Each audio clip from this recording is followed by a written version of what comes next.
Desarrollo del aparato o sistema digestivo. El sistema digestivo, que se forma como un tubo, se origina a partir del saco vitelino secundario o definitivo y a medida que el embrión va creciendo y va siendo envuelto por el amnios, va estrechando este saco vitelino de manera que la parte dorsal del saco vitelino va a quedar incorporado dentro del embrión para formar lo que es el asa intestinal y va a quedar durante un tiempo conectado por su parte central a través de un pedículo que corresponde al pedículo vitelino. Eh, Todo lo que es tubo digestivo entonces es parte del endodermo. El intestino, que ya veremos sus subdivisiones, tiene en un principio un fondo ciego que corresponde a lo que vimos anteriormente, que se denomina membrana bucofaríngea y que se abre alrededor del día 26. Y posteriormente también está cerrado por lo que es la membrana cloacal y el proctodeo, así como adelante se llama estomodeo, atrás se llama proctodeo, y que eso recién se va a, perforar o a abrir alrededor de la séptima semana. Si vemos aquí, si vemos esto mismo en un corte transversal, vemos que este saco vitelino se va estrechando a medida que va creciendo el resto del embrión, ¿cierto? Y se va de esta manera estrangulando el saco vitelino, de manera que cuando va creciendo el amnios, el saco amniótico, va envolviendo a todo el embrión y además provocando este estrechamiento del saco vitelino, dejando gran parte de este fuera y lo que queda adentro se va a convertir en el tubo digestivo, en el intestino. Y además de eso, si ustedes se fijan aquí, hay unos espacios. Estos espacios se denominan celomas, ¿cierto? Los espacios sinónimos de celoma y que van a tener un rol fundamental en lo que son las cavidades por donde se va a poder desplazar estos órganos que son de las asas intestinales, como son los peritoneos, y también la pleura, y va de esa manera a formarse a partir de una especie de herradura que veremos un poco más adelante. Pero lo que les quiero llamar la atención es que el saco vitelino, ¿cierto?, se cierra dejando afuera a este pedículo vitelino que corresponde al saco vitelino ya como un remanente, deja de tener funcionalidad en este caso en la especie humana, y si podemos verlo aquí, ¿cierto? Lo que se forma es un cordón umbilical, desde donde además de los vasos del cordón umbilical, discurre o se prolonga este saco vitelino y queda atrapado entre lo que es el amnios, ¿cierto? La membrana amniótica, y el saco coriónico. Entonces, entre saco amniótico y saco coriónico queda ahí atrapado, apretado lo que es el saco vitelino. Si lo vemos en un embrión de más o menos esta edad, ¿cierto? Vemos que el saco vitelino, si bien se nota que está bastante irrigado aún, ya ha quedado fuera del embrión propiamente tal, porque se ha cerrado todo lo que va a ser el intestino de este embrión. Y aún un poquito más grande, en un embrión de alrededor de unas 8 semanas, vemos que este saco vitelino está bastante afuera, bastante alejado, por fuera del saco amniótico. No se nota aquí el pedículo, pero yo se los dibujé más o menos para que vean el pedículo, ¿cierto? Que ya es muy fino y ya deja de tener funcionalidad. Y todo esto este embrión, este amnio y este saco vitelino, dentro de lo que es el saco coriónico.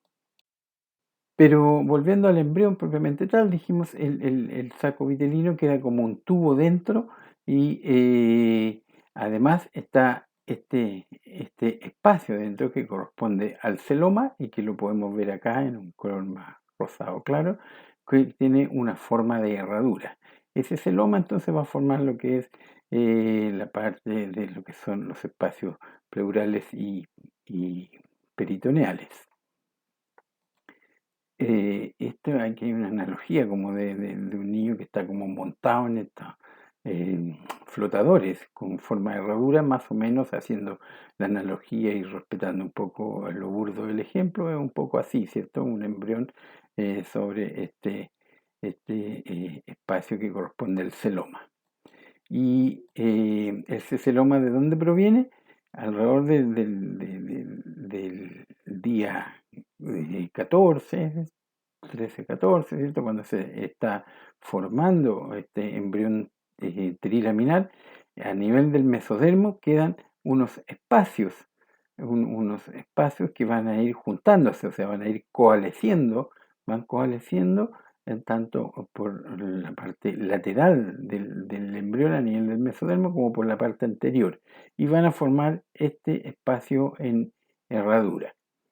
Aquí lo vemos lo mismo, ¿cierto? De ya un corte, una mirada más longitudinal. ¿De qué manera se va juntando este espacio para ir formando una gran cavidad? Ese espacio hace que se separe el embrión en una parte lateral somática y en una parte lateral visceral, lo que son los mesodermos. Con respecto a las subdivisiones del tubo digestivo, vemos este embrión, un corte longitudinal, se subdivide en un intestino anterior, en un intestino medio y en un intestino posterior. Ahora, el intestino anterior también tiene una subdivisión que la vamos a ver a continuación. Entonces, reitero que el intestino está revestido por endodermo. Y lo que está revestido es el epitelio, ¿cierto? La parte interna del tubo digestivo y las glándulas que se originan a partir de este endodermo. El tejido que envuelve a este tubo digestivo es el de origen mesodérmico, del mesoderma visceral o esplagnopleura, ¿cierto? Y son los que van a dar origen al tejido conjuntivo o al estroma, a los músculos y lo que son los componentes peritoneales. ¿Cuáles básicamente estos componentes peritoneales? Principalmente esto que se llama mesenterio, que corresponde a una capa doble de peritoneo, que no es más que un mesénquima que se ha engrosado y desde donde cuelgan todas las distintas partes del tubo digestivo. Es una membrana que aquí aparece en un color pardo, ¿cierto? Y que se forma como un mesénquima grueso, por eso se le llama que es una capa doble de peritoneo, y como le digo, es desde donde se conecta la pared del cuerpo, la pared dorsal del cuerpo, con todo lo que es el tubo digestivo. Dentro de esto se forman vasos importantes, tanto de tipo sanguíneo como linfático. De esta manera, la parte del intestino anterior está irrigada a partir de lo que es la aorta dorsal, aparecen arterias importantes como son la arteria celíaca y en la parte media la arteria mesentérica superior y en la parte posterior la arteria mesentérica inferior. Esos tres vasos, esas tres arterias son los que irrigan a lo que es todo el tubo digestivo. A partir de ahí se forman ramas más de menor calibre. El mesenterio entonces permite que las asas intestinales se organicen y se distribuyan bien y no se formen ahí unas confusiones con lo que es el plegamiento de las asas intestinales que crecen muy rápidamente. Sin embargo, este mesenterio no solamente tiene función de tener vasos sanguíneos y vasos linfáticos y hacer que de ahí cuelguen las asas intestinales. Tiene funciones tan importantes que se le ha considerado un nuevo órgano. ¿Por qué? Porque básicamente cumple unas funciones o un rol que se llama ADME, que tienen los otros órganos, y ese ADME corresponde a absorción, distribución, metabolismo y excreción. Teniendo esas cuatro funciones, pasa a formar parte de la categoría de los órganos. Entonces, dentro de lo que es el tubo digestivo, dijimos, lo podemos subdividir en intestino anterior, intestino medio e intestino posterior. Dentro del intestino anterior está incorporado lo que se llama el intestino faríngeo, que es la parte más cefálica del intestino anterior. Y que si nosotros hacemos un corte aquí, como lo habíamos hecho cuando vimos la parte de respiratorio, ¿cierto? Hacemos un corte aquí para verlo desde arriba, ¿cierto? Vemos esta parte ventral de la faringe. Lo que vamos a observar es esto, ¿cierto? Cuando vimos los arcos y bolsas faríngeas, lo vimos, ¿cierto? Entonces, todo lo que es esto, el piso de la faringe, corresponde al intestino anterior, que se denomina también intestino faríngeo, pero forma parte, insisto, en lo que es el intestino anterior. Entonces, de esa manera podemos decir que el intestino anterior, que ocupa este espacio, ¿cierto? Que está en amarillo, está compuesto por todas estas subdivisiones que es la faringe, el esófago torácico, el esófago abdominal, el estómago y el duodeno. Y los orígenes del endodermo son, como habíamos dicho, las bolsas faríngeas, la parte respiratoria, que son los pulmones, pero también el parénquima y el epitelio hepático, o sea, toda la parte funcional del hígado, los conductos y los quistes o vesículas que se forman y los esbozos pancreáticos, todo eso deriva del endodermo.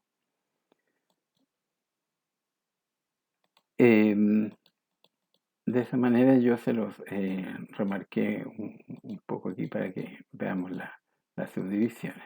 Pero eso lo reviso.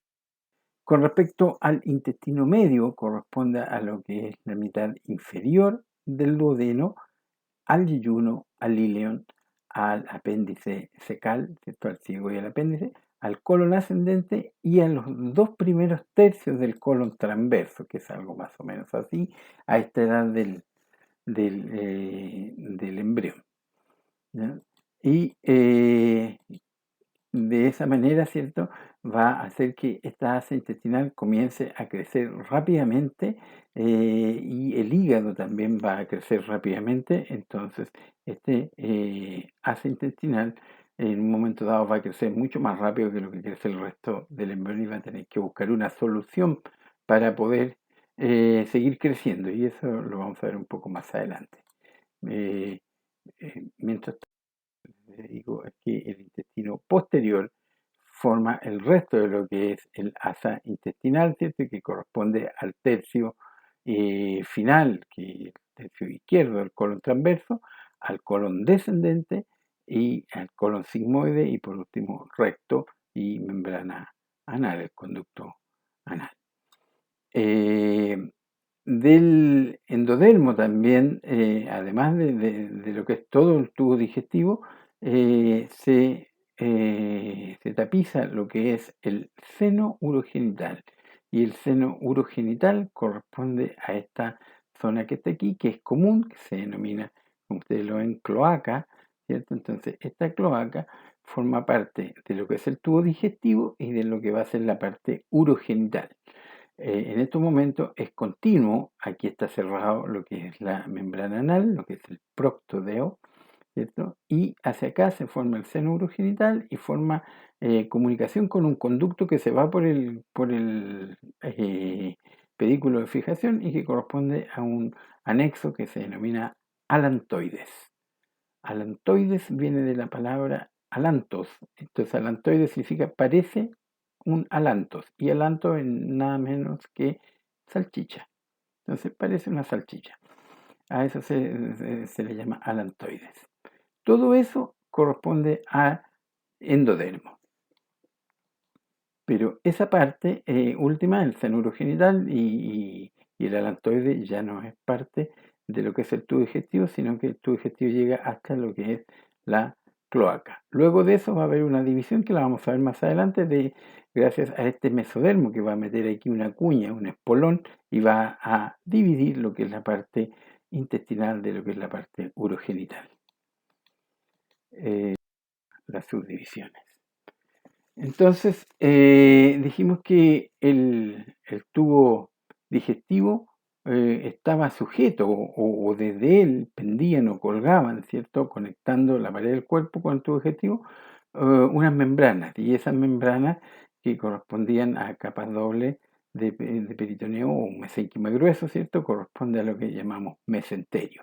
Y el mesenterio, si bien es una membrana continua, va a adquirir distintos nombres dependiendo de dónde estén. Así es como el mesenterio, desde donde cuelga el estómago, se le denomina mesogastrio, ¿cierto? Y corresponde a esta zona que indica la flecha acá. Y la del duodeno corresponde al mesoduodeno, ¿cierto? Siendo esta que aparece acá. Y en el caso del yeyuno y el íleo, se le denomina mesenterio propiamente dicho. No mesenterio propiamente tal, sino que propiamente dicho. Y por último, del colon, ¿cierto? Está sujeto a la pared del cuerpo a través de este mesenterio que lo llamamos mesocolon. Es importante decir que la única parte donde hay un mesenterio ventral corresponde a esta área que es una parte del esófago, todo lo que es el estómago y una parte del duodeno hacia la zona ventral. Aquí hay un mesenterio ventral. Ese mesenterio ventral está sujeto desde la parte más ventral de lo que es el estómago, la dilatación de tu digestivo se está formando como estómago, y la pared del cuerpo. Eso forma una membrana única, pero con la llegada desde fuera junto al corazón llega un tabique que se llama tabique transverso, y desde ese tabique transverso, a partir de ahí se forma lo que es el blastema o la masa del hígado, por donde penetra esta parte que viene aquí, el endodermo, que va a formar lo que es el parénquima del hígado. Entonces, cuando se forma el hígado, se forma dentro de este mesenterio ventral y de esa manera se divide el hígado en dos porciones de mesenterio ventral. Uno es esta parte, que la veremos más adelante, que se denomina aumento menor o epiplón menor, y una parte, un ligamento que une al hígado con la pared del cuerpo ventral y se denomina ligamento falciforme. Aquí tenemos distintas edades de este desarrollo que les hablaba. Entonces, cuando se forma el tubo digestivo, se forma una dilatación a este nivel que va a dar origen al estómago, y debajo de esta dilatación se forma hacia ambos lados unos brotes. Este brote que va hacia acá corresponde al brote hepático. A partir del brote hepático se va a formar lo que es el parénquima, el epitelio, la glándula hepática, y también una bolsita que corresponde a la futura vesícula. ¿Ya? Entonces se va a formar un conducto hepático y también se va a formar una segunda yemita, un segundo brote, y corresponde al páncreas ventral. Y por la parte dorsal de aquí del duodeno también sale otro brotecito desde donde se va a formar el páncreas dorsal. Luego el páncreas ventral se va a unir, va a rodear al tubo digestivo para ir a unirse con este páncreas dorsal y van a formar un solo páncreas. También lo veremos un poco más adelante. Y este otro cuadro lo que muestra son las asas intestinales, ¿cierto? Formando en este caso colon ascendente, transverso y descendente, desde donde están sujetos estos, desde donde están conectados con la pared del cuerpo a través de estos mesenterio, en este caso mesocolon.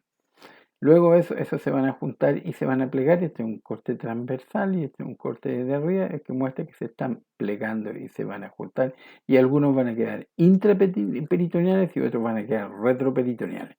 Vamos a ver también más adelante qué significa eso. Este dibujo entonces nos muestra este tubo digestivo, cómo ha crecido rápidamente, pero también hay otros órganos que han crecido con él y corresponde, como les decía, al hígado, que crece en el espesor de este mesenterio ventral, dejando un mesenterio menor entre el hígado y lo que es el estómago en desarrollo, y que se denomina aumento menor, mientras que el mesenterio que quedó conectando al hígado con la pared ventral del cuerpo, corresponde a lo que se denomina ligamento falciforme. Entonces, este estómago se dilata y va girando, va haciendo una rotación en sentido horario, ¿cierto? Y lo que hace es que una parte de él aumenta con mayor velocidad y corresponde a la parte dorsal del estómago que va a hacer esta curvatura mayor que se llama así porque va en una velocidad mayor y la curvatura menor es más lenta, por lo tanto tiene esa disposición. Y luego de eso hay otro eje que permite que este asa intestinal que está más abajo, corresponde al duodeno, se forme como una letra C. Todo eso, esos cambios que parecen tan innecesarios o tan sin importancia, sí tienen mucha importancia porque permite que vayan rotando los órganos y se vayan formando ciertas dilataciones, que las veremos también. Entonces, aquí están los mesenterios y lo más notable son lo que son las irrigaciones, como es la arteria celíaca, como decía, que irriga gran parte de lo que es el intestino anterior en su parte más, más inferior del intestino anterior, y luego la arteria mesentérica que irriga todo lo que es el intestino medio y todo lo que es el intestino inferior irrigado por la arteria mesentérica inferior. Para entender un poco lo que son las rotaciones, dijimos que el tubo digestivo en esta parte, a nivel de donde está la formación de lo que va a ser hígado, se dilata y va a dar origen al estómago y hay esta dilatación del tubo digestivo, hay entonces hacia ventral un mesenterio, el mesenterio ventral, que después va a ser, como les decía,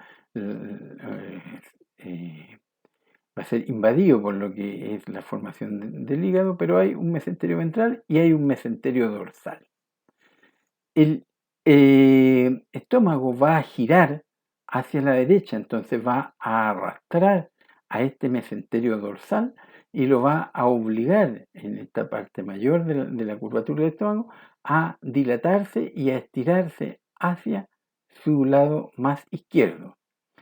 Y además de este giro que hace a la derecha, hace un giro, como decía, en favor de los punteros del reloj, como hacia arriba, como quien tiene de estos asientos que se inclinan y se inclina hacia arriba, dejando la parte más inferior del estómago bastante central y esta parte superior baja, y de esa forma adquiere la forma que ustedes conocen habitualmente lo que es el estómago.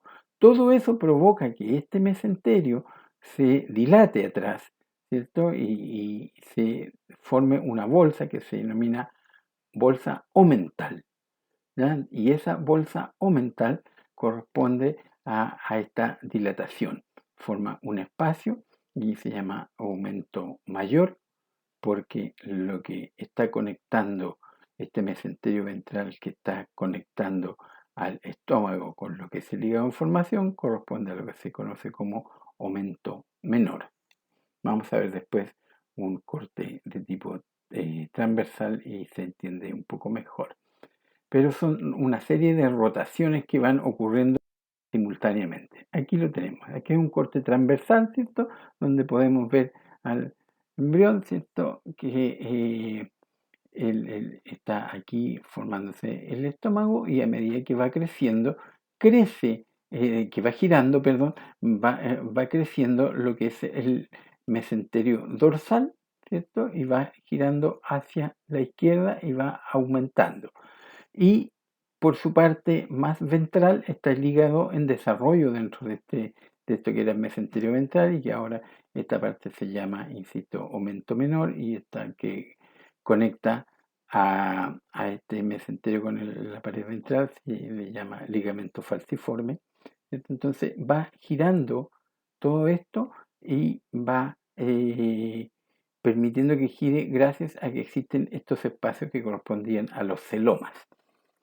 dentro del mesenterio dorsal, si bien no forma esto, que es un órgano de tipo retroperitoneal, es decir, está sujeto o, como les decía, descansando sobre lo que es la pared dorsal del cuerpo, así como lo es en estos casos acá atrás los riñones, que no tienen nada que ver con digestivo, pero también son de tipo retroperitoneales. Y todos los órganos que están conectados a través de un ligamento, pero que están dentro de la cavidad, se les llama intraperitoneales. Aquí podemos ver que el vaso, ¿cierto? Que está en rosado claro, ha crecido bastante y queda dispuesto hacia el lado izquierdo del organismo. En otro esquema, ¿cierto? Nos permite ver lo que les decía en un principio, que bajo el estómago, donde termina el estómago y comienza el duodeno, hay dos brotes, uno que va hacia la derecha y que va a formar todo lo que es el epitelio, el parénquima, ¿cierto? De lo que es el hígado. El hígado llega esta yema aquí y alrededor de esto llega el tejido que venía desde el septum transverso para formar la gran masa del hígado que crece rápidamente, ¿cierto? Y además, a partir de esto, que es el conducto colédoco, se va a formar dos vesículas. Una, a lo que está proximal a lo que es el hígado, corresponde a la vesícula biliar, y la otra corresponde a lo que es, la otra yema corresponde a lo que es el brote pancreático ventral. Paralelo a eso, hay un brote dorsal que corresponde a lo que es el páncreas dorsal. A medida que va creciendo entonces este embrión, y que va girando el estómago y el tubo digestivo, este páncreas ventral va girando y se va a unir con el páncreas dorsal para formar un solo páncreas. Este páncreas ventral va a formar parte de la cabeza de lo que es el páncreas, y la parte dorsal va a corresponder a la cola del páncreas. ¿Ya? A partir de ahí se desarrollan varios tipos, varias variedades, disculpen la reiteración, pero muchas variedades de anomalías congénitas con respecto a la rotación del páncreas. Y muchas veces quedan dos páncreas definitivos, no siendo eso normal, o queda el páncreas que va rodeando al digestivo para unirse con la parte dorsal, queda estrangulando al duodeno, provoca una serie de problemas. Y hay otras veces anomalías que son indetectables y se detectan por accidente, porque justo se hace alguna cirugía de tipo gástrica y se encuentra que el páncreas había rotado mal y no ha provocado ningún tipo de alteración metabólica.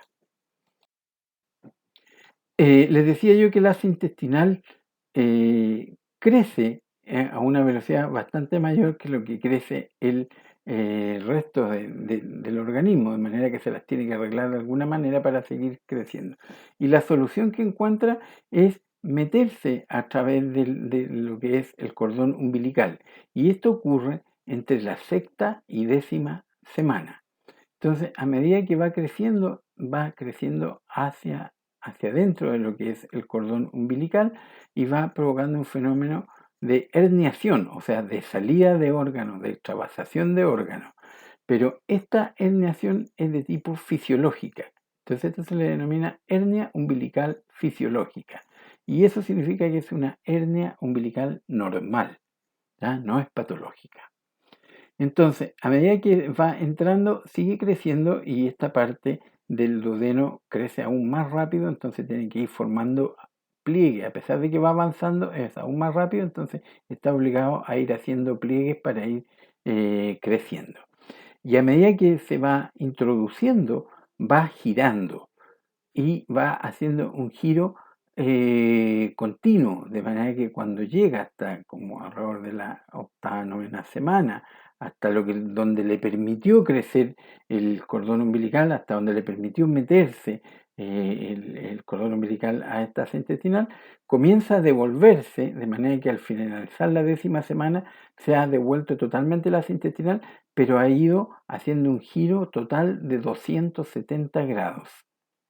O sea, casi completo. Esto es lo mismo que se ve ahí como en negativo y se nota mucho mejor el ácido intestinal cómo se va metiendo y va girando, ¿cierto? Y se va desarrollando el resto del asa intestinal. Entonces lo que primero crece es la parte duodenal y yeyunal y se va acomodando más hacia la izquierda y lo último en llegar se va acomodando más hacia la derecha. Y de esa manera constituye lo que ustedes conocen como las disposiciones anatómicas o que van a ver pronto en anatomía.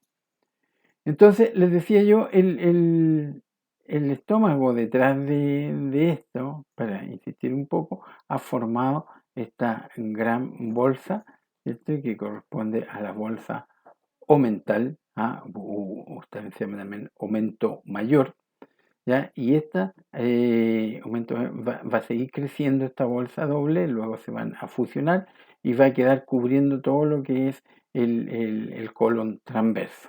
Lo veremos más adelante. Em, Les decía yo que hay órganos que son intraperitoneales y otros que son retroperitoneales. En este caso lo que vemos es cómo el duodeno y el páncreas se transforman en órganos de tipo retroperitoneal. A medida que va girando todo el tubo digestivo a nivel de estómago básicamente, ¿cierto? El páncreas va quedando adosado y aposicionado a lo que es la pared dorsal del cuerpo y de esa manera queda el duodeno y el páncreas apoyados en la parte dorsal y de esa manera se convierten en órganos de tipo retroperitoneales. Y como le decía, intraperitoneales significa que está dentro de esta cavidad peritoneal, pero que está conectado a la pared del cuerpo a través de los mesenterios. Eh, entonces, a medida que va creciendo, las asas intestinales se van fijando. Una vez que ya volvió a la 10ª semana, ¿cierto? Se va a formar las asas intestinales y si hacemos un corte aquí, por ejemplo, y lo vemos, un corte de tipo transversal, vemos que aquí estos mesenterios se van acercando y van a hacer que las asas intestinales se vayan fijando y vayan formando capas dobles de este peritoneo bastante gruesa. En este caso, lo que les decía del estómago, que va creciendo el aumento mayor, va creciendo aquí en este corte de tipo longitudinal, lo vemos, esto es el mismo corte, se muestra el aumento mayor, cómo va cubriendo a las asas intestinales, en este caso el colon, ¿cierto? Y los va cubriendo por delante para protegerlos y además para irrigarlo, porque los mesenterios, como les decía, están muy irrigados y además están muy inervados.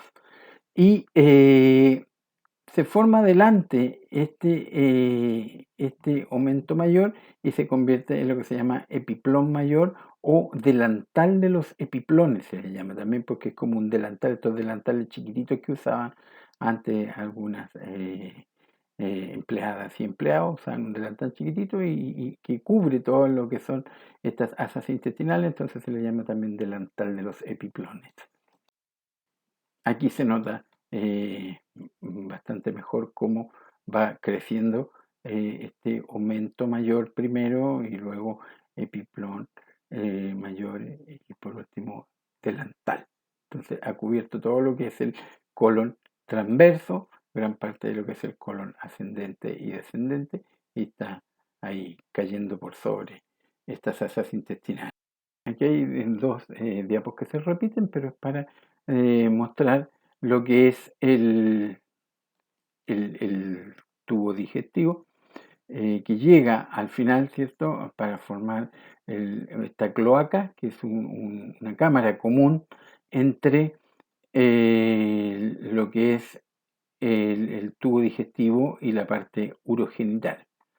Entonces, llega aquí al final y toca con lo que es la membrana anal, ¿cierto? O membrana cloacal, y que luego a través de esta subdivisión provocada por esta llegada de esta cuña de tejido mesodérmico, va a entrar y va a subdividir a esta cámara común de la cloaca en una parte intestinal y una parte urogenital. Y como les decía, alrededor de la séptima semana se va a abrir esto y se va a abrir por detrás esto para formar la membrana anal y por delante la membrana urogenital. El tejido mesodérmico que queda entre ambos orificios ahora alrededor de la séptima semana corresponde a lo que conocemos como periné y es el espacio de tejido que hay entre el ano y los genitales externos. Esta diapositiva es igual a la anterior, ¿cierto? Pero es para reiterar cómo a esto que es la cloaca, ¿cierto? Va a ser interrumpido por esta cuña o este espolón de mesodermo y que se le denomina tabique urorectal, porque va a separar a lo que es la cloaca y posteriormente en lo que es tubo digestivo y anteriormente en lo que es la parte urogenital. De esa manera van en un momento dado a estas membranas a abrirse alrededor de la séptima semana, dejando al orificio anal posteriormente y anteriormente a lo que es la abertura de la membrana urogenital. Siempre cuando ocurre un parto, una de las partes del protocolo es observar si es que no existe una patología que se denomina ano imperforado. No es tan raro, tampoco es tan frecuente, pero tampoco es una rareza encontrarse con lo que se denomina ano imperforado. Afortunadamente, la resolución de esto es bastante simple, es una cirugía menor, ya que externamente está formada por ectodermo y por dentro por endodermo, sin haber un tejido mesodérmico al medio o muy pobre si es que lo hay, entonces no hay mayor compromiso de tejido y la cirugía tiene bastante buen pronóstico. Es muy raro que haya otros órganos comprometidos. Entonces, este tabique, este espolón, se le denomina tabique urorectal. Y eso es lo que quería mostrarles. Muchas gracias.